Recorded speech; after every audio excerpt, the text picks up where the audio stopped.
Hot అంశాలపై debate news బెంచ్కి స్వాగతం.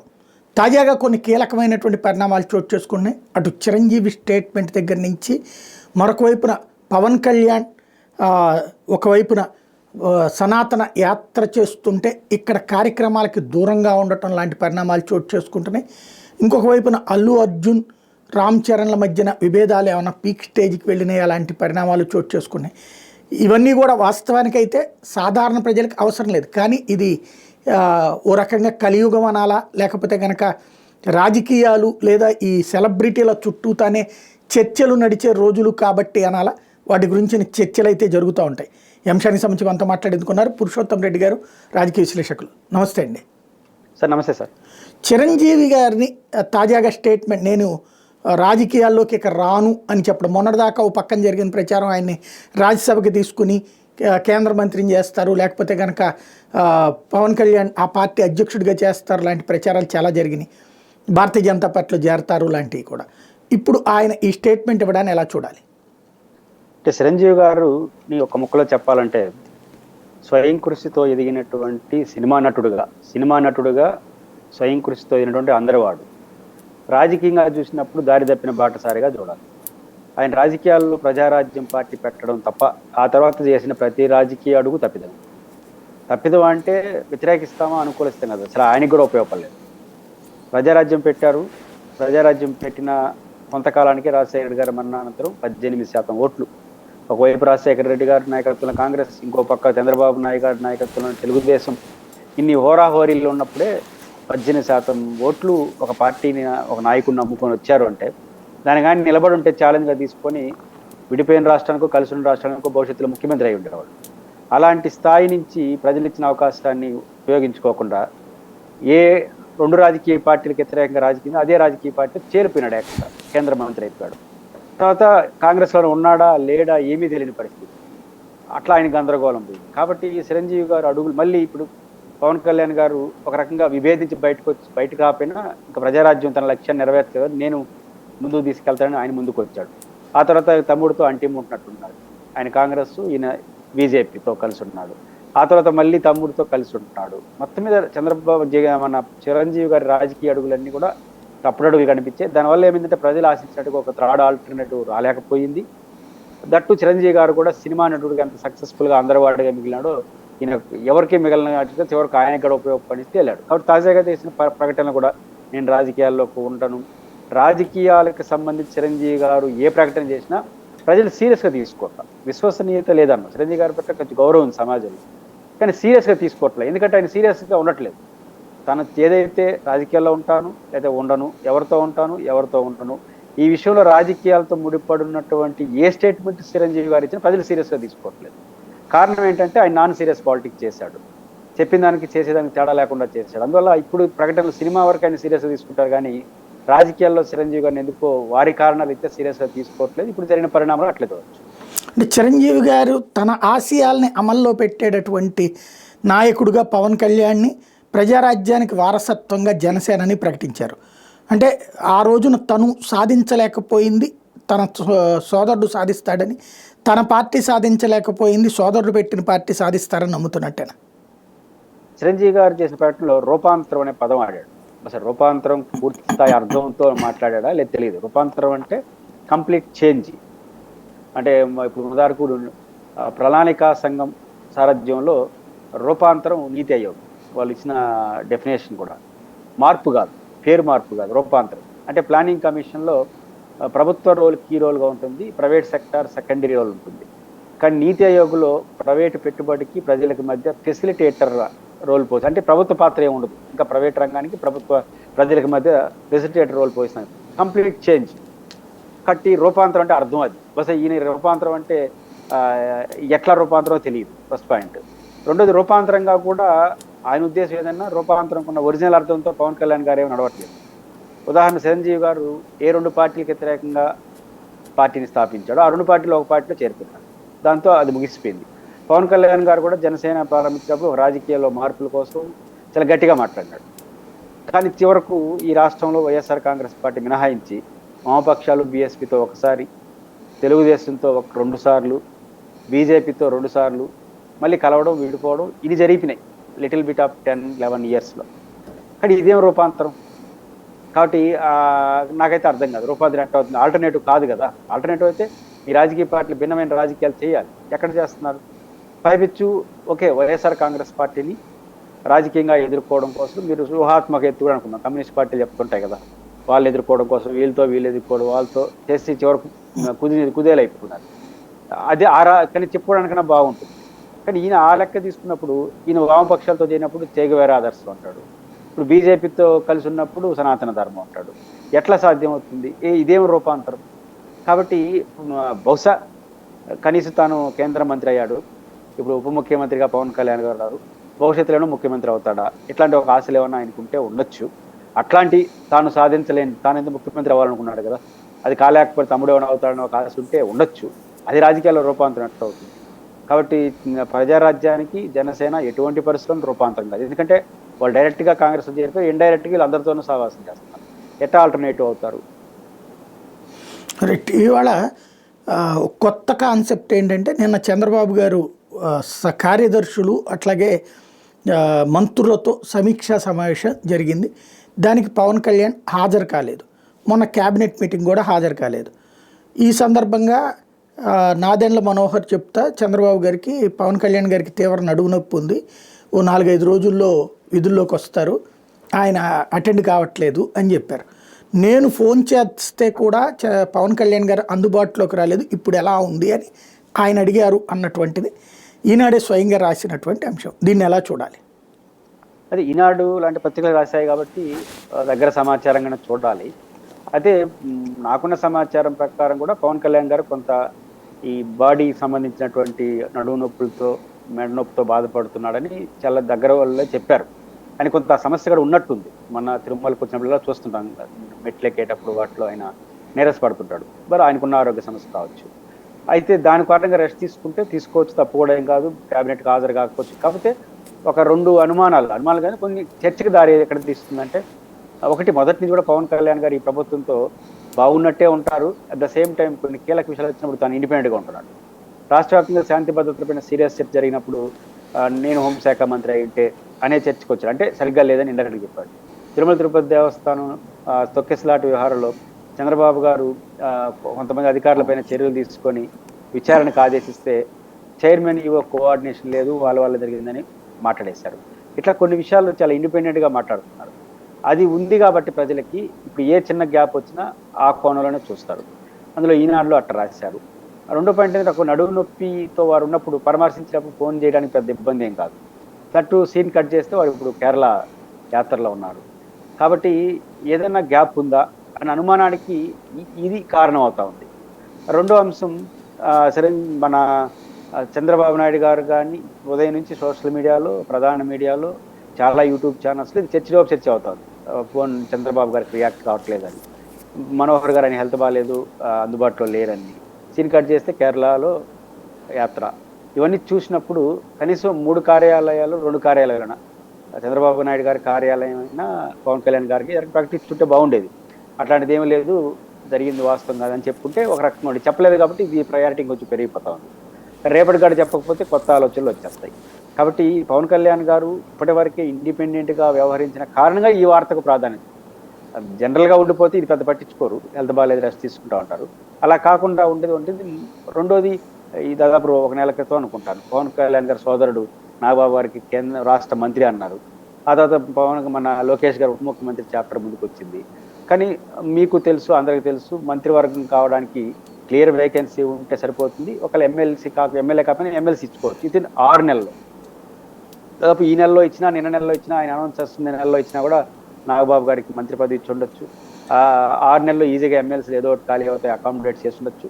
Something అయితే ఇంకా ఆ గ్యాప్ అయితే ఇద్దరి మధ్య ఉంది. కాబట్టి ఇట్లాంటి ఘటనలు జరిగిన ప్రతి సందర్భంలో కూడా ఆ గ్యాప్ కొనసాగింపుగానే చూస్తారు. అందువల్ల ఈ గందరగోళానికి, ఈ చర్చకి దారితీస్తుంది అనుకుంటున్నాను. రైట్. అంటే ఆయన సార్ట్ అవుట్ చేసే ఉద్దేశంతో ఉన్నారా, లేకపోతే ఎవరైనా కావాలని కల్పిస్తున్నారనుకోవాలా గ్యాప్స్ని? అంటే కల్పించే వాళ్ళు సెకండరీ అవుతారు. మన మధ్య గ్యాప్ ఉంటే కదా మూడో వాడు జోక్యం చేసుకుంటాడు. మన మధ్య గ్యాపే లేనప్పుడు ఇంకొకరికి అవకాశం ఉండదు. మన మధ్య చిన్న గ్యాప్ ఉంటే మూడో వాడు పెద్దది చేస్తాడు. కానీ ఏమీ లేనప్పుడు ఎవరు ఇన్వాల్వ్ కారు. ఒక గ్యాప్ అన్నామా, లేకపోతే వ్యూహాత్మకం అందాం. గ్యాప్ అనేది రాజకీయాల్లో ఉండదు. రాజకీయాల్లో కోపతాపాలే ఉంటాయి, అవసరాలే కదా. రాజకీయంగా అవసరం ఉన్నప్పుడు ప్రేమించుకుంటారు, అవసరమైనప్పుడు అదే ప్రేమించుకుని ద్వేషించుకుంటారు, ద్వేషించుకున్న నోట్లే మళ్ళీ ప్రేమించుకుంటారు. ఈ 3 monthsలో ఏదైనా ఉంటే ప్రజల ప్రయోజనం అంటారు. కాబట్టి రాజకీయాల్లో గ్యాపే ఉండదు, రాజకీయ అవసరమే. ఆ రకంగా చూసినప్పుడు తెలుగుదేశం పార్టీ పవర్లో ఉండడం, కేంద్రంగా ఉండడం, జనసేన బీజేపీ ఉండడం అనే బదులు అది సహజంగా మీకు తెలుసు, అధికారంలోకి వచ్చే ముందు మిత్రపక్షాల మధ్య చాలా ప్లస్లు ఉంటాయి, ఒక ఓట్లు ఒకటి పడతాయి. అధికారంలోకి వచ్చేసిన తర్వాత ఆ మిత్రపక్షాల మధ్య ఘర్షణ స్టార్ట్ అవుతుంది. అది ఏ రాజకీయ పార్టీలో ఉన్నటువంటి సిస్టమ్. అది వామపక్షాలు కాంగ్రెస్, వామపక్షాలు తెలుగుదేశం, ఏవి చూసినా అంటే చరిత్ర అంతా ఇట్లే ఉంది. అది అనివార్యం. ఆ రకంగా చూసినప్పుడు ఆ తేడా ఇద్దరి మధ్య ఉంటుంది. దానికి తోడు పవన్ కళ్యాణ్ గారు ఈ ప్రభుత్వంతో వచ్చే చెడుల విషయంలో ఈ ప్రభుత్వానికి నెగిటివ్ ఫ్యాక్ట్స్ ఏదొచ్చినా నాకు సంబంధం లేదనే దానికోసం ప్రయత్నం చేస్తున్నారు. అంటే సంబంధం లేదని డైరెక్ట్గా చెప్తే కుదరదు కాబట్టి వ్యాఖ్యలు చేసేస్తున్నారు. ఆ వ్యాఖ్యల ఉద్దేశం ఏదైనా ఇట్లాంటి వాతావరణం వస్తుంది. కాబట్టి ఇది ఉంది కాబట్టి ఎవరైనా పెంచి పోషించవచ్చు, అంతే తప్ప ఎవరో సృష్టిస్తే వచ్చిన సమస్య వాళ్ళు సహజంగా వచ్చిన సమస్యగా నేను చూస్తాను. రైట్. అంటే సమావేశానికి నిన్ననే జరిగిన సమావేశానికి అటెండ్ కాలేదు, ఈ అనారోగ్యం కారణం. ఇవాళ కేరళతో పాటుగా 4 రోజుల పాటు టూరు చేస్తూ ఉన్నారు. ఇంకోటి ఆ ఫోన్ ఎత్తలేదు అన్నటువంటి పాయింట్ గురించి ఆయన ఎక్కడ స్పందించట్లేదు. సరే, మళ్ళీ తిరుపతి ఇష్యూ గురించి, అక్కడ లడ్డు గురించి అక్కడ ఉన్నటువంటి ప్రెస్ వాళ్ళు అడగడం, వాటికి సమాధానం చెప్పడం లాంటివి చేస్తున్నారు. దీన్ని ఎలా చూడాలి? ఖచ్చితంగా అనుమానాలు పెంచుతాయి కదా. ఇప్పుడు ఫోన్కి చంద్రబాబు గారికి ఇన్వాల్వ్ అంటే నిజం కావచ్చు, అబద్ధం కావచ్చు, వార్త కథనమే కావచ్చు. కానీ ఇప్పుడు తిరుమల లడ్డుల విషయాల కన్నా ఆయన సీరియస్. తిరుమల లడ్డు ఇప్పుడు ఏం కాల, విచారణ దశలో ఉంది, అది ప్రాసెస్ నడుస్తుంది. సరే, ఎవరు ఇంటర్ప్రిటేషన్, ఎవరు రాజకీయ ఉద్దేశంతో వాళ్ళు పాటలేస్తున్నారు, కానీ దానిపైన ఇప్పుడు స్పందించాల్సిన అవసరం లేదు. ఎందుకంటే అంత ఆసక్తి ఉంటే సుప్రీంకోర్టులో అప్పుడు అట్లా ఇన్వాల్వ్ అయ్యి తొందరగా తేల్చండి సార్ అని చెప్పి రిక్వెస్ట్ చేయొచ్చు తప్ప ఇప్పుడు మనం చేసేది ఏం లేదు. కానీ దానిపైన స్పందించారు, ఎందుకంటే ఆయన ఇండిపెండెంట్ వైఖరి అది లడ్డూకి సంబంధించి. కానీ ఇక్కడ ఈ విషయంలో ఎందుకు స్పందించలేదు అంటే ఇట్లాంటి వార్తలు వస్తున్నాయంటే ఉన్నీలే గ్యాప్ అనుకుంటున్నాడా? గ్యాప్ లేకపోయినా కొంత తేడా ఉంది అని, ఇద్దరి మధ్య తేడా ఉంది అనడం జనసేన తన ఇండిపెండెంట్ వైఖరిగా ప్రజలు చూస్తారు అని అనుకుంటాం. ఆ హోల్సేల్ చంద్రబాబు నాయుడు గారితోనే ఉన్నాడు అనుకుంటే వచ్చే లాభం కన్నా కొంత రిజర్వేషన్స్ ఉన్న ఇద్దరి మధ్య అన్నప్పుడు ఆ రిజర్వేషన్ దేనికి వస్తాయని ఇంటర్ప్రిటేషన్ జరుగుతుందంటే ప్రభుత్వం ప్రజల మధ్య వచ్చే గ్యాప్, ప్రజలకు వ్యతిరేకంగా కొన్ని నిర్ణయాలు వచ్చినప్పుడు, ప్రజల్లో కోపం వచ్చినప్పుడు ఆ కోపం తన మీద పడకుండా ఉండడం కోసం ఈ గ్యాప్ ఉపయోగపడుతుంది. అట్లాంటి వ్యూహాత్మకంగా గ్యాప్ ఉన్నా లేకపోయినా గ్యాప్ అనే వాతావరణం సమాజంలో ఉంటే అది మనకు మంచిదే కదా అని పవన్ కళ్యాణ్ గారు ఏమైనా అనుకుంటున్నారా అని దీన్ని బట్టి అర్థం అవుతుంది. రైట్. చంద్రబాబు గారు తాజాగా జరిపినటువంటి సమీక్ష, కార్యదర్శులతో సమీక్షలో ఫైళ్లు వేలకు వేలు పెండింగ్లో ఉండిపోతున్నాయి. ఇందులో పరిపాలన అయితే 8 నెలల్లో గాడిలో పెట్టాం, కానీ మీ వలన ఈ సమస్య వస్తుంది, దీన్ని సొల్యూషన్ ఏంటి, మీరు అర్జెంటుగా పరిష్కరించండి అంటున్నారు. కార్యదర్శుల స్థాయి లోపం అలా, ఇది ఎక్కడ జరుగుతున్నటువంటి లోపం అనుకోవాలి? టైగర్, మనందరికీ తెలుసు, ఫైల్ క్లియరెన్స్లో 90% ఫైనాన్షియల్ విషయాలే ఉంటాయి. జనరల్ అడ్మినిస్ట్రేషను, ట్రాన్స్ఫర్లు, చిన్న చిన్న డెసిషన్స్ ఇవి చాలా తక్కువ ఉంటాయి నాకున్న అవగాహన మేరకు. మేజర్ ఫైల్స్ అన్నీ కూడా, కొన్ని సంబంధిత ఫైల్స్ అన్నీ కూడా ఫైనాన్స్తో రిలేటెడ్గా ఉంటాయి. ఫైల్స్ ఎక్కువ పెండింగ్ ఉన్నాయంటే ఫైనాన్స్ సమస్య ఉంటుంది. ఫైల్స్ పెండింగ్ పెట్టడం ఫైనాన్స్ సమస్య పరిష్కరించుకోవడం కోసం ఒక అవకాశంగా తీసుకుంటారు, వ్యూహాత్మకంగా కూడా. ఉదాహరణకు ఇప్పుడు ఒక ఉద్యోగాల నోటిఫికేషన్ ఇవ్వాలి, ప్రభుత్వం వద్దనుకుంది అనుకుంటే ఫైల్ నడిచేది ఇంట్లో చాలా సీరియస్ నడుస్తూ ఉంటాయి, వెనక్కి ముందుకు పైకి తిరుగుతూ ఉంటాయి. అదే ఒకటి ఇంప్లిమెంట్ చేయాలి, మనకు ఇబ్బంది లేదనుకున్నాం, బాగా మేఘాలు పెరుగుతాయి. కాబట్టి ఫైల్ ఆలస్యం అనేది ఫైనాన్స్ అడ్జస్ట్మెంట్కి ఒక అవకాశంగా, ఒక రూట్గా తీసుకునేది చాలా ఏళ్ళ నుంచి మనం చూస్తున్నాం. నేను కూడా 2-3 సందర్భాల్లో ఫైల్ చూసినప్పుడు సంబంధం ఉండదు, ఫైనాన్స్ అంటాడు, లా అంటాడు, ఎదుగుదో రాస్తూ ఉంటారు, వెనక్కి దిగుతాం. తన లక్ష్యం మళ్ళీ అర్థమైంది ఏంటంటే ఇప్పట్లో ఆ చేసే పని చేయకూడదు, అలాగని రిజెక్ట్ చేసేసారంటే వ్యతిరేకత వస్తుంది. కాబట్టి ఫైల్ క్లియరెన్స్ ఫైనాన్స్ ఉంటుంది. ఇప్పుడు ఆంధ్రప్రదేశ్ ప్రభుత్వం చెప్పినా, ఎవరు చెప్పినా చెప్పినా ఫైనాన్షియల్గా క్రైసిస్లో ఉంది, ఫైనాన్స్ ఇబ్బందుల్లో ఉంది. ఏ డెసిషన్ తీసుకున్నా 100 కోట్లు 1000 కోట్లు అవుతాయి. కాబట్టి బహుశా ఆ కారణంతో ఈ ఫైల్స్ పెండింగ్ ఉంటాయి. కానీ ఫైల్ పెండింగ్ ఉండేసరికి ప్రజల్లో కోపం వస్తుంది కదా, మా రిలేటెడ్ ఫైల్ పైన. కాబట్టి ఫైల్ క్లియరెన్స్ పట్ల ప్రభుత్వం చాలా సీరియస్గా ఉంది అని చెప్పడం కోసం చెప్తాను. ఇప్పుడు ఫైల్ క్లియరెన్స్ చేయడానికి అధికారులకు వచ్చిన నొప్పి ఏంటి ఈశ్వర్ గారు, మన సాయి గారు? ఏముంది వాళ్ళకి? ఇప్పుడు ఒక పిఆర్సీ ఇంప్లిమెంట్ చేయాలి, ఒక 2 రోజులు కష్టపడతారు, కానీ వేలాది మంది, లక్షల మంది ఉద్యోగస్తులు లాభపడతారు కదా. ఎందుకు క్లియర్ చేయరు? 90% అధికారుల నిర్లక్ష్యం ఉండదు. అధికారులు అవగాహనతోనే ప్రభుత్వం ఇచ్చే ఇండైరెక్ట్ సిగ్నల్స్తోనే చేస్తూ ఉంటారు. అధికారులు కొంత 10% అధికారుల యొక్క నిర్లక్ష్యం కూడా ఉంటే ఉండొచ్చు. 90% పాలసీ డెసిషన్స్ వాళ్ళు తీసుకోవాలి, ఇంప్లిమెంట్ చేసే అవకాశం లేదు. కాబట్టి ఏదైనా అధికారులు వ్యక్తిగత పోకడలు, వ్యక్తిగత స్వార్థాలతో కొంతమంది ఆలోచించే వాళ్ళు వెనక ముందుకి ఏదైనా ఫైనాన్స్ ప్రయోజనాలు పొందే కొంతమంది అధికారులు ఉంటే వాళ్ళు లేట్ చేస్తే ఏదైనా ఫైనాన్స్ ప్రయోజనాలు వస్తాయని చేస్తే ఇట్లాంటి లేట్ జరుగుతుంది తప్ప అధికారుల వైపు నుంచి వ్యవస్థల నుంచి మౌలికమైన లేట్ జరగదు. కాబట్టి మౌలికమైన లేట్ అంటూ జరిగిందంటే అది ప్రభుత్వం యొక్క ప్రాధాన్యతలు, పరిస్థితులు, పరిమితుల వలన అవుతుందని అనుకుంటున్నాను. బాబు గారు చెప్తున్నటువంటి సూపర్ 6 ఆల్రెడీ ఆచరణలో పెట్టాం, అది ప్రజలకిలోకి తీసుకువెళ్ళండి, రేపు వచ్చే నెల నుంచి పబ్లిక్లోకి వెళ్ళండి అని చెప్పేసి తన మంత్రులకి, ఎమ్మెల్యేలకి అందరికీ కూడా సూచిస్తున్నారు, పిలుపునిస్తున్నారు. ప్రజల దగ్గరికి వెళ్ళి ఆ విషయంలో సూపర్ 6 అమల్లోకి ప్రారంభించేశాం అన్నటువంటి విషయం చెప్పడం అనేటటువంటిది ఏ రకంగా ఉంటుంది? సాయి బేసిక్గా చంద్రబాబు నాయుడు ఇంకా పాతకాలం రాజకీయాలు చేస్తున్నాడు. ఇప్పుడు 2-3 రోజుల్లో ఎంత డిఫరెంట్ చూడండి మీరు. ప్రభుత్వ సంక్షేమ పథకాలు బాగా అమలు చేస్తున్నాం పోండి జనాల్లో కానీ చెప్తున్నట్టుగా ఈరోజు వస్తూ ఉంది. సరిగ్గా 2 రోజుల క్రితం 3 రోజుల క్రితం అనుకుంటా ఢిల్లీ ఎన్నికల ఫలితాలు ప్రెస్ మీట్లు ఏం మాట్లాడాం, ఇదే చంద్రబాబు నాయుడు గారు ఏం మాట్లాడారంటే ఈ సూపర్ 6 అనే పదంలో ఉన్న అంశాలే కదా సంక్షేమ పథకాలు అంటే. సంక్షేమ పథకాలు బటన్ నొక్కడం ద్వారా ప్రజలు తిరస్కరిస్తున్నారు. దానికి 2 రాష్ట్రాలట దేశంలో, ఢిల్లీ, ఒకటి ఆంధ్రప్రదేశ్. ఆల్రెడీ ఆంధ్రప్రదేశ్ తిరస్కరించారు, నిన్న ఢిల్లీలో తిరస్కరించారు. ఇది కదా ఆయన సారాంశం. బటన్ నొక్కడం ప్రధానం కాదని, అంటే సంక్షేమ పథకాల అమలు అనేది చర్చ జరగాలని చెప్పాడు. చర్చ జరగాలి, సంక్షేమ పథకాలు అమలు చేస్తే సరిపోతుందని ప్రభుత్వాలు ఓడిచ్చారు. ఇన్ని మాట్లాడేసి అదంతా ఉద్దేశం ఏంది, మనం సూపర్ 6 కానీ సూపర్ 7 కానీ ఇతర కీలకమైన సంక్షేమ పథకాల అమలు ఆచరణ సాధ్యం కాదని నేను నమ్ముతున్నాను. ఉన్న బడ్జెట్ రీత్యా వేరే చంద్రబాబు గారు వైసీపీ ఆరోపిస్తున్న ఆరోపణలతో నేను దాంట్లో పోను, కానీ బేసిక్గా డబ్బులకున్న పరిమితుల రీత్యా సూపర్ 6 అమలు కాదు అని నేను నమ్ముతున్నాను. కనీసం జగన్మోహన్ రెడ్డి గారు అమలు చేసిన సంక్షేమ పథకాల విలువ 60,000 కోట్లు, చంద్రబాబు గారు అనౌన్స్ చేసిన సంక్షేమ పథకాలు 27 సంక్షేమ పథకాల యొక్క విలువ 27 కీలకమైనట్టు 27 పథకాల యొక్క విలువ 1,80,000 కోట్లు దాకా. మన బడ్జెట్ అంతా, మనకున్న అవకాశాలు అంతా కాబట్టి చాలా సింపుల్గా అర్థమవుతుంది. తెలుగుదేశం పార్టీ కూటమి ఇచ్చినటువంటి సంక్షేమ పథకం అమలు ఆచరణలో బడ్జెట్ కారణంగా సాధ్యం కాదు. ఇది క్లియర్గా మనకు కనపడతా ఉంది. రెండో వైపు చంద్రబాబు గారే దీనిపైన చర్చ జరపాలంటున్నాడు. సంక్షేమ పథకాలు ముఖ్యమా కాదా అని చర్చ జరపంటున్నాడు. ఈ 2 చూసిన తర్వాత మన ప్రజల్లోకి వెళ్ళి మాట్లాడి ఏం మాట్లాడాలి వాళ్ళు? అంటే ఇట్లా చెప్తే చంద్రబాబు గారు అమలు చేస్తున్నాను జనం నమ్మేస్తారనా? ఎందుకంటే సంక్షేమ పథకం అనేది నేను అభివృద్ధి చేస్తున్నాను, నేను రాజధాని కడుతున్నాను, నేను పోలవరం కడుతున్నాను అంటే నాకు మీకు అర్థం కాకపోవచ్చు, ఎందుకంటే మన ఇద్దరం వాళ్ళు లేం కాబట్టి. కానీ నాకు నెలకి ఇచ్చే నిరుద్యోగ వృత్తి 3,000, మీకు ఒక 3,000 ఆల్రెడీ వస్తూ ఉన్నా ఈ లేకపోయినా నువ్వు పోలవరం కడతానంటే సంక్షేమ పథకాలు వస్తాయి, ఏమి వస్తాయి, నాకు వచ్చింది లేదు నేను చూసుకునే శక్తి అయితే నాకు ఉంది కదా. కాబట్టి సంక్షేమ పథకం అనేది నేరుగా గ్రాస్ రూట్ లెవెల్లో జనానికి ఈ నెలలోనే అమలు అవుతుంది. నువ్వు విజన్ 47 బ్రాడ్గా పరిశ్రమలు, బ్రాడ్గా రోడ్లు, బ్రాడ్గా డెవలప్మెంట్ అనేది ప్రజలు కొంత కన్వీన్స్ కావచ్చు, చేస్తున్నారేమో, పునాదులు వేస్తున్నారేమో అని. కానీ సంక్షేమ పథకం అట్లా పునాదులు వేసేది కాదు. ఈ రోజు అనుకుంటే తర్వాత బిల్లు మాట్లాడాడు కదా, బ్యాంకులో వేయడమే కదా, లేకపోతే ఇంటింటికి వచ్చి ఇవ్వడమే కదా. కాబట్టి ఎట్లా నమ్మేస్తారనుకుంటున్నారు జనం? పైపించి నమ్మకం మీరే వద్దా, మీరే ఇండైరెక్ట్ చర్చ పెట్టేసి వెళ్తే మన మీద గందరగోళం. ఈ పద్మవ్యూహంలో ఇరుక్కున్నాడు, వెనక్కి రాలేడు, ముందుకు పోలేడు, గందరగోళమైన స్టేట్మెంట్లో ఇది భాగంగా నేను చూస్తాను.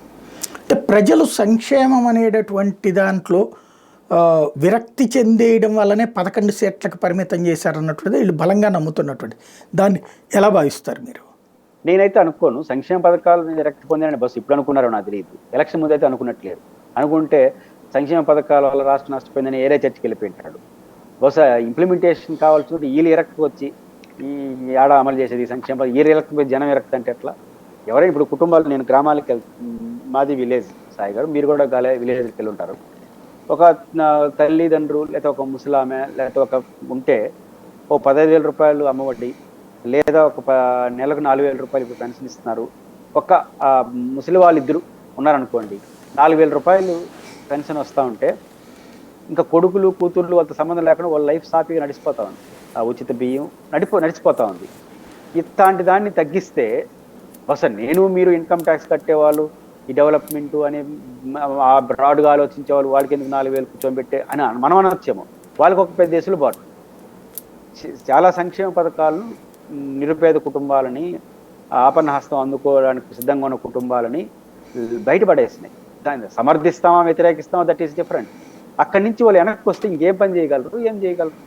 కాబట్టి ఖచ్చితంగా సంక్షేమ పథకాల ద్వారా లబ్ధి పొందిన కుటుంబాలు, సంక్షేమ పథకాల ద్వారా రిలీఫ్ అయిన కుటుంబాలు ఎవరు సంతోషించరు. దాన్ని ఖచ్చితంగా కావాలనే కోరుకుంటారు. ఇది మొదటి అంశం. అట్ ద సేమ్ టైం సంక్షేమ పథకాల అమలు ద్వారా వ్యతిరేకించే సెక్షన్ కూడా బలంగా ఉంది. అది ఉద్యోగులు కావచ్చు, ఉపాధ్యాయులు కావచ్చు, మధ్యతరగతి కావచ్చు, పట్టణ తరగతి ప్రజలు కావచ్చు, ఇన్లైట్ పీపుల్ కాబట్టి ఏంది సంక్షేమ పథకాలు, డెవలప్మెంట్ యాక్ట్ కావాలి కదా అంటారు. ఈ చర్చ చంద్రబాబు నాయుడు గారు వీళ్ళ కోసం పెడుతున్నాడు. అది బాగానే ఉంది. కానీ ఎంతకాలం? మళ్ళీ వీళ్ళకి వచ్చేసరికి మళ్ళీ మొదలకు వస్తాయి. ఇప్పుడు ఉద్యోగ ఉపాధ్యాయులు ఉన్నారు. వాళ్ళకి పీఆర్సీ రాకపోతే ప్రపంచం ఏమన్నా వాళ్ళు ఒప్పుకోరు. ప్రపంచాలు అన్ని విషయాలు మాట్లాడతారు. వాళ్ళు పీఆర్సీ వచ్చినప్పుడు ఫైనాన్స్తో మాట్లాడతారు. ఇప్పుడు రేపు వాళ్ళు పీఆర్సీ సమస్య, ఐఆర్ సమస్య, ఈ అదేవిధంగా ఓల్డ్ పెన్షన్ స్కీమ్ సమస్య ఇవి వచ్చాయనుకోండి, జీపీఎస్, సిపిఎస్, అప్పుడు మిగతావన్నీ పక్కన పెట్టి ఈ సంగతి చేయొచ్చు అంటారు. కాబట్టి ఎవరు ఆర్థిక ప్రయోజనం చెప్పి వాళ్ళు దాని దృష్టిలో ఉంటారు. కానీ ఈ సెక్షన్ ఆఫ్ పీపుల్ ఎవరైతే సంక్షేమ పథకాల పట్ల భిన్నమైన వైపున్నారో వాళ్ళకి కనపడాలి నీ డెవలప్మెంట్. మాటలు కాదు, మాటలు 1 year వరకు ఉంటాయి, బాగుందంటారు.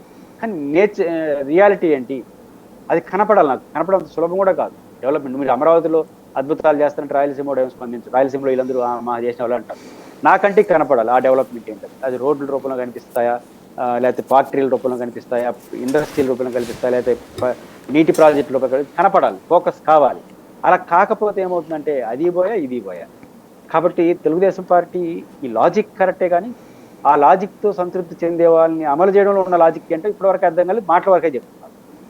అంటే ఇప్పుడు ఈ సంక్షేమ పథకాలు ఈ అంశాలకు సంబంధించి మిగతా ఇద్దరికి కూడా అంటే జనసేన, భారతీయ జనతా పార్టీకి కూడా లింక్ ఉన్నట్ట లేనట్ట? ఖచ్చితంగా లింక్ ఉన్నట్టు. వాళ్ళు బీజేపీ ఆ రోజు పక్కన పట్టుకోకపోయిండొచ్చు, పవన్ కళ్యాణ్ గారు భిన్నంగా అప్పుడప్పుడు స్పందిస్తూ ఉండొచ్చు. ఇది తెలుగుదేశంతో కలుస్తున్నంత వరకు మంచి చెడ్డ రెండు వాళ్ళకి వస్తాయి. మంచి రాదేమో కానీ రాజకీయాల్లో మీకు కూడా ఐడియా ఉంది, పెద్ద పార్టీతో కలిసి చిన్న పార్టీలకు మంచి రాదు, చెడ్డ మాత్రం వస్తుంది. వామపక్షాలు తెలుగుదేశం అనుభవం అదే కదా, కాంగ్రెస్ వామపక్షాల అనుభవం మీకు ఐడియా ఉంది. యూపీఏ 1 ప్రభుత్వంలోనే కదా సమాచార హక్కు చట్టం, జాతీయ ఉపాధి హామీ పథకం వామపక్షాల వల్లే వచ్చింది. కానీ జాతీయ ఉపాధి హామీ పథకం వల్ల లాభం కాంగ్రెస్కి పడింది, ఆ పార్టీ చేసిన పాపాలని వామపక్షాలు పడ్డాయి. అలాంటి పార్టీతో పొత్తుకుంటున్నారు. తెలుగుదేశం అనుభవం అది. కానీ పెద్ద పార్టీ యొక్క మంచి వాళ్ళకి దక్కుతుందో లేదు, కానీ చెడు మాత్రం గ్యారంటీ దక్కుతుంది చిన్న రిలేటెడ్ పార్టీలకి. కాబట్టి ఈరోజు ఆంధ్రప్రదేశ్లో తెలుగుదేశం ప్రభుత్వం యొక్క మంచి చెడులు రెండు కూడా ఖచ్చితంగా వస్తాయి. మంచిలో పరిమితి ఉన్నది, చెడులో మాత్రం పరిమితి ఉండే అవకాశం లేదు. అయితే ఇంకోటి కూడా వస్తాయి. పవన్ కళ్యాణ్ గారు తను అనుకున్న విషయాలు మాట్లాడాలి కదా. ఇప్పుడు ఉదాహరణకు నేను చెప్పిన ఇంతకుముందు టీటీడీ తొక్కిసలాట లేదా శాంతిబాద్, ఇది బ్రాడ్ విషయాలు మాట్లాడారు, బాగుంది. ఇప్పుడు సిపిఎస్ ఉంది సాయి గారు, సిపిఎస్కి సంబంధించి ఏం చెప్పారు పవన్ కళ్యాణ్ గారు? సిపిఎస్ రద్దు చేస్తాము, కొత్త పెన్షన్ విధానాన్ని అందరితో చర్చించి గౌరవప్రదమైన పరిష్కారం చర్చిస్తాం, ఇది 1 yearలో అన్నాడు. ఇప్పుడు ఉద్యోగులు రిలేటెడ్గా పీఆర్సీ చేసిన కమిషన్ పక్కకు పెట్టేసినారు, ఐఆర్ ఇవ్వలేదు, డిఏ ఇంతవరకు ఇవ్వలేదు. అదనంగా సిపిఎస్ స్థానంలో గతంలో జగన్మోహన్ రెడ్డి గారు జీపీఎస్ తీసుకొచ్చారు, గ్యారంటీ పెన్షన్ స్కీము. ఆ స్కీమ్ జగన్ తెచ్చాడని పేరుతో రకరకాల చర్చ పెట్టేసి మొత్తం దాన్ని రద్దు చేసేసినారు. ఇప్పుడు 1 year, ఇంకో 3 నెలలు పోతే 1 year. 1 yearలో ఏం చర్చించాడు? చంద్రబాబు గారు ప్రభుత్వం చర్చించకపోవచ్చు, పవన్ కళ్యాణ్ గారు ఎక్కడ ఉద్యోగస్తుల్లో ఆ రోజు నేను చెప్పాను ఏంది ఓపెన్ టాక్ కానీ నేను ఎందుకు చెప్పలేదు? ఇట్లాంటి విషయాలు ప్రభుత్వం మీద వచ్చి చేసి ఆ రోజు నేను జనం హామీ ఇచ్చాను ఇది చర్చించాలని చెప్పాలా? కాబట్టి తను ఇండిపెండెంట్ అంటే బ్రాడ్గా మాట్లాడితే కుదరదు, 2 రోజులు వార్త వస్తుంది. కలిసి ఉన్నంత వరకు ఈ మంచి చెడ్డల్లో భాగస్వామ్యం తప్పదు. పోనీ ఇండిపెండెంట్గానే ఏమైనా చేస్తున్నారా అంటే బ్రాడ్గా మాట్లాడేస్తున్నారు, కానీ స్పెసిఫిక్గా మీ విషయాలకు వచ్చినప్పుడు మీరేం మాట్లాడలేదు. కాబట్టి ఖచ్చితంగా బీజేపీకి, జనసేనకి, తెలుగుదేశం పార్టీలో ఉన్న ప్రభుత్వం వాళ్ళు జరిగే మంచి చెడ్లు సమంగా కాకపోయినా ఎక్కువ భాగం చెడు అయితే వస్తుంది. పెద్దిరెడ్డి కుటుంబం వరుసగా అటు మిథున్ రెడ్డి కానీ పెద్దిరెడ్డి కానీ అన్ని కుంభకోణాలని మద్యం దగ్గర నుంచి ఇసుక దగ్గర నుంచి అట్లాగే అటవీ భూముల ఆక్రమణ నుంచి వీటన్నిటికీ కారణం అన్నటువంటిది వాళ్ళ మీద కేసులు, విచారణ ఇదంతా కూడా నడుస్తుంది. మీ జిల్లాకి సంబంధించినటువంటి వీళ్ళ పరిస్థితి ఏంటి? అక్కడి నుంచి రాజకీయాలు సన్యాసం చేయడానికి చేసే పరిస్థితి రాబోతుందా? నేనైతే అనుకోవట్లేదు. పెద్దిరెడ్డి రామచంద్రారెడ్డి గారు సీరియస్ పొలిటీషియన్, పెద్ద కుటుంబం నుంచి వచ్చారు. ఇట్లాంటి ఎదురు దెబ్బలు ఆయన చాలా తిన్నాడు. బట్ ఆయన పెద్ద ఇబ్బంది ఉంటుందని నేను అనుకోను. కాకపోతే ఇప్పుడు ప్రధానమైనటువంటి వాళ్ళు ఇబ్బంది పడుతూ ఉండేది, భయపడతా ఉండేది కూడా ఈ పేపర్లో వస్తున్నటువంటి ప్రచారాలు. ఇప్పటివరకు విచారణలు ఎక్కడ స్టార్ట్ చేయాలని మనకు కనపడదు పెద్దగా, కానీ పేపర్లో రోజు విచారణ జరుగుతాం. పత్రికలో జరిగే విచారణ వల్ల ఏమవుతుందంటే దానికి ఏమి శిక్ష ఉండదు, రిలీఫే ఉండదు. ప్రజల్లో ఒక పెద్ద చర్చ వచ్చేస్తుంది, తినేసారేమని. కొంతమంది నమ్ముతారు కదా, అది రెప్యుటేషన్ దెబ్బతింటుంది. కాబట్టి అలాగని దాన్ని ఏమైనా చేద్దామా, చేసే పరిస్థితి లేదు. ప్రభుత్వ విచారణ జరిపితే విచారణలోకి వెళ్ళి కోర్టుకు వెళ్ళి స్టే తెచ్చుకోవడం, రద్దు చేసుకోవడం జరుగుతుంది. పత్రికల్లో ఏం చేయాలి? కాబట్టి దీనికి ఎక్కువ కంగారు పడుతున్నారు పత్రికలో రోజులు. అందువల్ల ఇది కంగారు అంటే ఇది భయం కాదు, ఏం ఎట్లా చేయాలని దాని పట్ల. అందువల్ల ఇప్పుడు ఇంకా మర్యాద ఉండదని చెప్పి వాళ్ళు డైరెక్ట్ అటాక్లోకి వెళ్ళారు. ఇప్పుడు ఉదాహరణకు ఈ 2-3 సంస్థలపైన జిల్లా కోర్టులో పరువు నష్ట దావా వేశారు. బహుశా ఇప్పుడు పైకి స్థాయి గడ వెళ్ళి పరువు నష్ట దావా వేసే ఒక పని చేస్తున్నారు. అది వేసిన తర్వాత మరింత ఎక్కువైంది మా మీద వేస్తామనే ధోరణితో. ఇప్పుడు దాన్ని డైరెక్ట్గా ఆ మూలాల్లోకి వెళ్ళబోతున్నారు. మార్గదర్శి రామోజీ ఫిలిం సిటీ వైపు వెళ్తున్నాడు. ఒక ఉండవల్లి అరుణ్ కుమార్ గారు లాంటి వాళ్ళు, ఒక ఇండివిజువల్, పర్సనాలిటీగా ఆయన గొప్పవాడు కావచ్చు, ఒక ఇండివిజువల్ అంత దూరం తీసుకెళ్ళాడు. కానీ పెద్దిరెడ్డి గారి కుటుంబం పర్సనల్గా తీసుకుని వెళ్తే ఇంకా పెద్ద దూరం తీసుకెళ్తారు కదా. కాబట్టి అటాకింగ్కి వచ్చారు అంటే అంటే ప్రభుత్వం చేయాల్సిన విచారణ మీరు చేసేసి మా క్యారెక్టర్ని అసాట్ చేస్తున్నారు అని దానికి భయపడిపోయే వాళ్ళు అయితే పరువు నష్టం వేసేవాళ్ళు కాదు, లేదా పరువు నష్టంతో ఆగేవాళ్ళు. కానీ ఇప్పుడు డైరెక్ట్గా పార్లమెంట్ స్థాయి వరకు మార్గదర్శి మీద డైరెక్ట్ అటాక్ చేశారంటే మిథున్ రెడ్డి గారు, వాళ్ళు తాడోపేడో చేర్చుకోవడం సిద్ధపడుతున్నట్లు లెక్క. తాడోపేడో చేర్చుకోవడం సిద్ధపడేవాళ్ళు రాజీ ఎట్టపడతారు? రాజకీయాల్లో తాడోపేడో తీర్చుకోవాలి అనే సిద్ధపడేవాడు రాజకీయాల్లో ఎప్పుడు రాణిస్తాడు, ధైర్యంగా నిలబడతారు.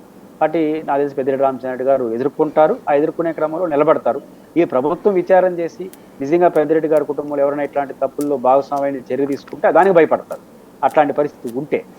కానీ వీళ్ళు విచారణ కన్నా పేపర్లో విచారణకి ఎక్కువ ప్రయారిటీ ఇస్తున్నారు. కాబట్టి వీళ్ళ దగ్గర సాంకేతికంగా వాళ్ళు చేస్తున్న ఆరోపణలు ప్రాతిపదికన సాంకేతిక సమాచారం లేదా సాంకేతిక ఎవిడెన్స్ ఉన్నట్టయితే నాకు అనిపిట్లా ఉంటే ఇంత దూరం ఇంత ఓపికగా ఉండేవాళ్ళు కాదు. కాబట్టి వాళ్ళు ఎదుర్కొని నిలబడతారని అనుకుంటున్నాను. మొన్న లోకేష్ ఢిల్లీ పర్యటన సందర్భంగా ప్రశాంత్ కిషోర్ని కలిశారు. ఫీడ్బ్యాక్ కోసం కలిశాను అన్నటువంటి పాయింట్ చెప్పుకొచ్చారు.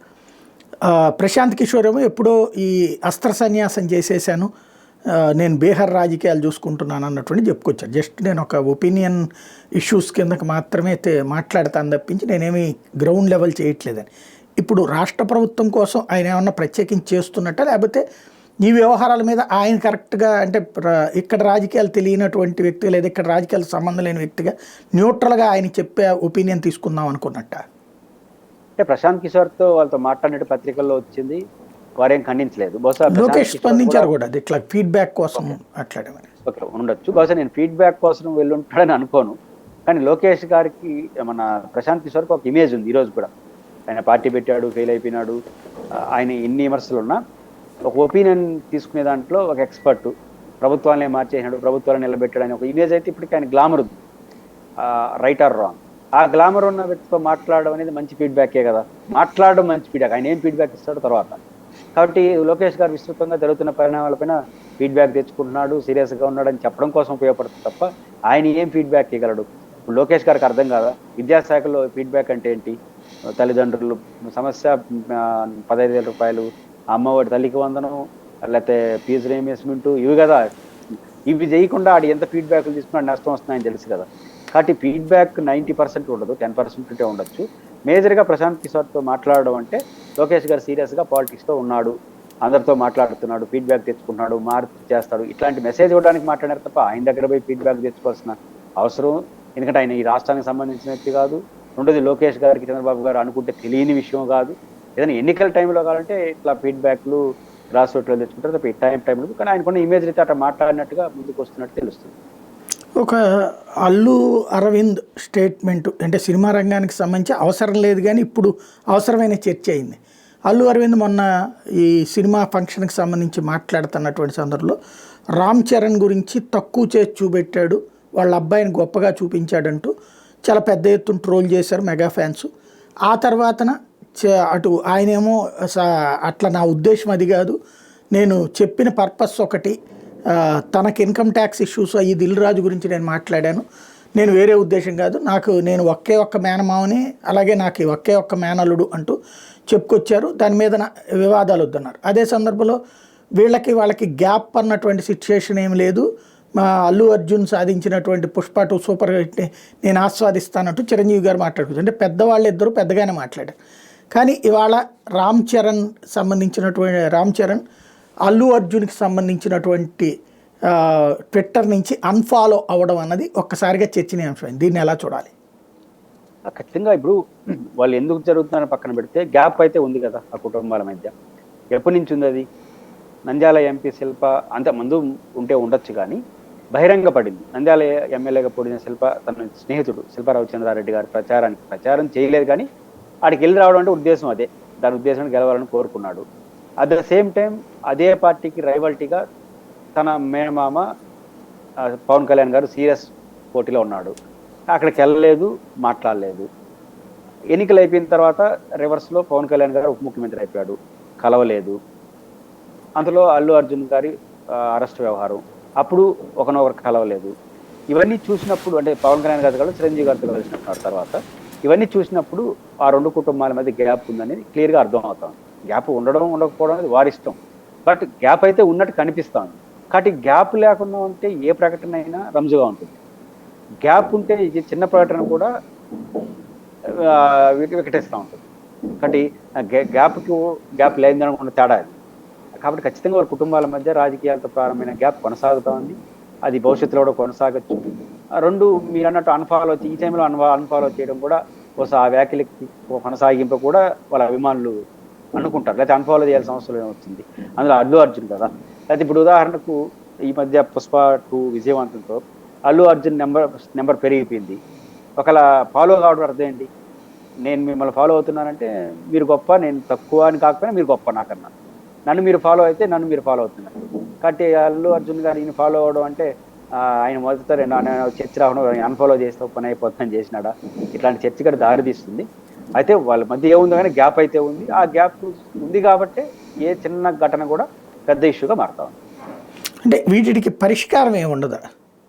పరిష్కారం అంటే ఎవరో ఒకరు రాజీ పడడం, లేకపోతే నీ దారి అనుకున్నప్పుడు నీ దారి. ఇప్పుడు ఇద్దరు స్టార్ వరల్డ్, ఫైనాన్షియల్గా అన్ని రకాలుగా సెటిల్ ఫ్యామిలీస్. నువ్వెంత అనుకున్న తర్వాత నేనెంత అనుకున్న తర్వాత ఇంకా అది పరిష్కారం కాదు. కాబట్టి ఇది కొనసాగింపుగానే ఉంటుంది. అయితే ఎక్కడో ఒక చోట ఎవరో ఒకరు అవసరమై కలిసిపోవడం. ఇప్పుడు దీంట్లో ఏమవుతుందంటే ఎవరిని శాసించే పరిస్థితిలో లేరు. వాళ్ళు పరస్పర గౌరవంతో సర్దుకోవడం తప్ప ఎట్లా శాసిస్తుంది? ఇప్పుడు జగన్మోహన్ రెడ్డి గారు చంద్రబాబు గారితో రాజీ పడతారా? ఎందుకంటే ఆయన సమస్య ఈయన పరిష్కరించలేడు, ఈయన సమస్య ఆయన పరిష్కారం ఇద్దరు ముఖ్యమంత్రులే. ఎట్లా పరిష్కారం అవుతారు? అంటే సినిమా ఫీల్డ్లో వాళ్ళు ఎవరికి వాళ్ళు హీరోలుగా ముందుకు వస్తున్నారు. ఒకరి అవసరం ఒకరికి లేదు, కానీ ఒకరి సమస్య ఒకరు పరిష్కరించేవాళ్ళు కాదు. ఈ పరిస్థితిలో అవసరం లేదు, పరిష్కరించేవాళ్ళు కాదు. కాబట్టి రెండోది ఇద్దరు ఈక్వల్గా ముందుకెళ్తున్న దశలో ఖచ్చితంగా ఈ గ్యాప్ దాని కొనసాగింపు ఇది పరిష్కారం అయ్యేంత వరకు ఉండు. లేకపోతే కొన్ని సందర్భాల్లో సర్దుకుందాం ఎందుకు ఊరికానే ఉన్నప్పుడు మౌనంగా ఉంటారే తప్ప ఈ దశలో ఏర్పడిన ఈ గ్యాప్ అది అంత త్వరగా పరిష్కారం అవుతుందని నేను అనుకున్నాను. అంటే రాజకీయం వేరు, సాధారణంగా సినిమాలు వేరు. కానీ రాజకీయ ఇష్యూస్ ఇప్పుడు జూనియర్ ఎన్టీఆర్ ఇష్యూలో రాజకీయం టచ్ అయ్యి అతనితో ఇష్యూ నడుస్తుంది. అలాగే బాలయ్యకిను జూనియర్ ఎన్టీఆర్ గ్యాప్, ఇక్కడ వీళ్ళకి ఈ గ్యాప్. ఇది లోపం ఎక్కడుంది? డెమోక్రసీలో ఉన్నటువంటి సూత్రమా, లేకపోతే వీడు ఫాలో అయ్యే దాంట్లోనా, దాన్ని మిక్స్ చేసుకోవడం వల్ల వస్తున్న సమస్య? అంటే సైగర్ ఇక్కడ బేసిక్గా మనం కూడా మీడియాలో ఉన్నాం కాబట్టి బేసిక్గా సినిమా ప్రపంచం అందమైన అద్దాల మేడలో ఉంటారు. వాళ్ళకున్న ఇమేజ్, ఒక సినిమా హిట్ అయితే లక్షలాది ప్రజలు భక్తులుగా మారిపోతారు, మళ్ళీ ఫెయిల్ అయితే వెనక్కిపోతూ ఉంటారు. కాబట్టి సినిమా ఫీల్డ్లో ఆ గ్లామర్లో ఉన్నటువంటి ఆ మత్తు, ఆ ఇమేజ్ అన్నది మనిషిని కొన్ని విచక్షణ ఆపేస్తాను. సినిమా వాళ్ళ గురించి కాదు, ఇప్పుడు నాలాంటి వాళ్ళైనా సరే నేను మీడియాలో యాక్టివ్గా కనపడుతుంటా, వాళ్ళతో పోల్చుకుంటే 1% ఉండొచ్చు, యాక్టివ్గా ఉంటాము. ఒక 10 మంది కనపడితే ఒక చోట ఒకరైనా గుర్తిస్తారు మిమ్మల్ని టీవీలో చూసామని. స్కూటర్లో పోతా ఉంటే ఎవరో ఒకరు పోలీస్ కానిస్టేబుల్ నీ లైసెన్స్ చూపించానుకో, లైసెన్స్ లోపల నేను ఎవరో తెలుసా అంటాను. లోపల ఉంటుంది లైసెన్స్, కానీ నేను ఎవరో తెలుసా అంటాను. అది మనిషికి ఉన్నటువంటి బలహీనత. ఆ సాధారణ మన స్థాయిలో వాళ్ళకి ఎట్టుంటే ఇంకా వాళ్ళకి ఎట్టుంటుంది. కాబట్టి ఆ ఈగో, ఆ ఇమేజ్ వాళ్ళని ఊహల్లో విహరిస్తూ ఉంటుంది. దాన్ని ఎవరైనా పెంచి పోషించారు అంటే మళ్ళీ ఏమో అయిపోతుంటారు. వేల మంది సినిమా వాళ్ళు కూడా ఏ ఊహలతో వచ్చిన వాళ్ళు సక్సెస్ కూడా అయిపోతున్నారు.